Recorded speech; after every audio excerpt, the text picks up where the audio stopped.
Cultivating Good Reading Habits. The title of this article could have been Cultivating Good Reading Habits Among Children. Yet, adults are required to have disciplined and regular reading habits first in order to cultivate reading habits and to transfer their behavior to their children. Let us then attempt to answer the actual question. What does it take for you to be a good reader? Setting aside some time for reading may seem difficult for many people who are surrounded by professional commitment, daily errands, and use of social media. At the end of the day, we spend no time, not even little, reading. In truth, spending an hour or two on reading is more than just reading, but it will keep us away from stimulant and provide us an opportunity to listen to ourselves, take stock of our day, and help to relax and make healthier decisions. Yet, provided that turning any activity into a habit is quite difficult. How do we develop a reading habit? First of all, it's important to pick up a book that you find interesting rather than any one of the bestsellers or books recommended by others.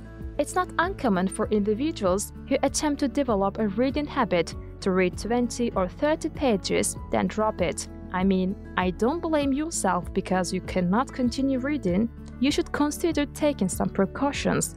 Readers might not have to read every word of theoretical or scholarly books and essays. By contrast, one needs to read novels or stories from cover to cover in order to make sense of the chain of events, as there's a narrative involved.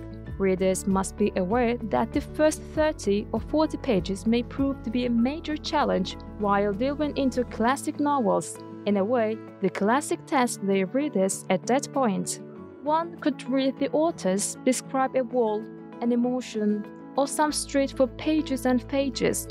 Those pages may seem interesting to some, but boring to others.